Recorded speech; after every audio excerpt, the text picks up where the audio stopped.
Hello everyone, welcome to Barry's Book Reviews. The book I'm reviewing today is Pyun Hye-young's psychological horror novel The Hole, just called Hole in Korean. The Korean edition was initially published in 2016. The English translation followed in 2017. The translator was Sora Kim Russell, a highly regarded and successful literary translator. She's translated all of Pyun Hye-young's subsequent translations, as well as novels by writers like Shin Kyung-suk and Hwang Sok-young. But Pyun Hye-young made waves in international literature when The Hole won the 2017 Shirley Jackson Award for Best Novel. But she actually debuted in 2000 after studying creative writing and Korean literature at Hanyang University here in Seoul. She was then an office worker for some time, and offices and office work culture often feature in her short stories and some of her novels too. You can see examples of this in her collection of short stories called An Evening Proposal. And over her 2 decades-long career, she's won several of the prestigious literary awards in Korea, including the Isang Literary Award in 2014 and the Hyundai Moonhak in 2015.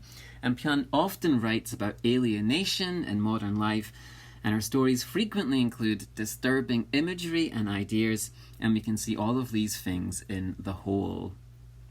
However, it was winning the Shirley Jackson Award that really brought Pyun to the attention of English readers.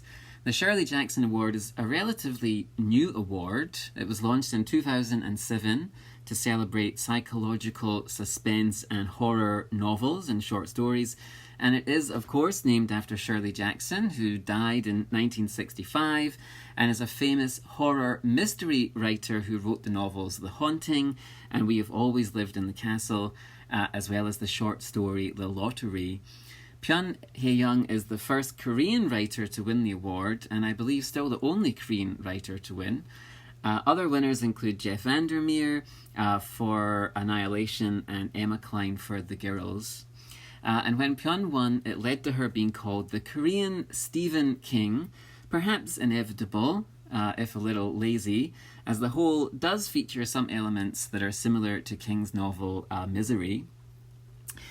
So let me introduce The Hole's story.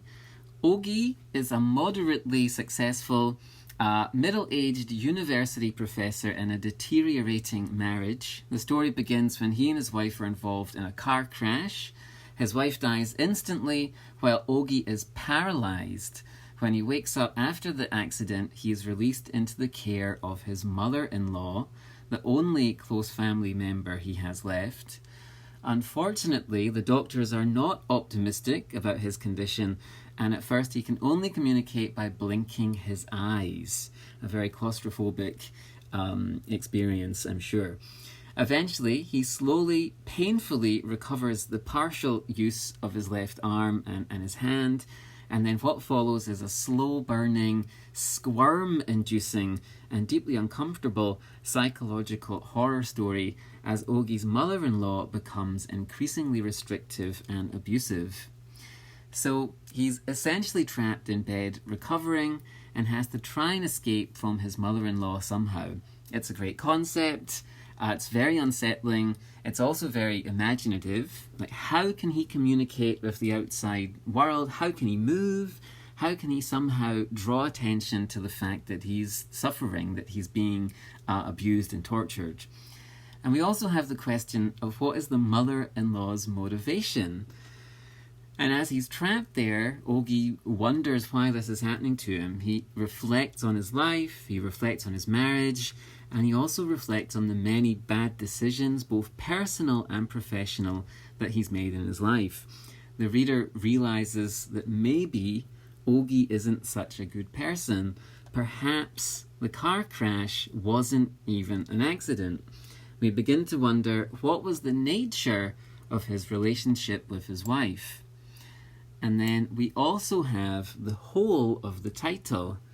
As time passes, Oghi's mother-in-law starts turning the house into a prison, locking doors, covering the windows, preventing people from visiting, and at the same time, she starts digging in the garden. why. Why is she digging in the garden? The novel has several themes and actually asks some very complex, challenging questions about society and perhaps about Korean society in particular.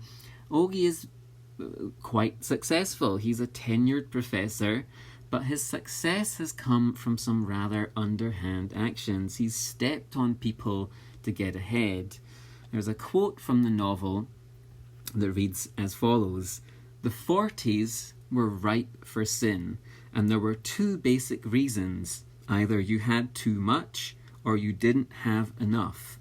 In other words, the 40s were when you find it easy to do bad things out of power, out of anger, or out of feeling left behind." So the novel is asking questions about who has power, how should power be used, what is acceptable, and what is proper behaviour. There's also a feminist interpretation that reads the novel as being about revenge on Oghi as a patriarchal figure. My final thoughts are that The Whole is not a novel for the faint of heart, but those who dare will find it an expertly realised, if bracingly unpleasant and frequently claustrophobic literary experience.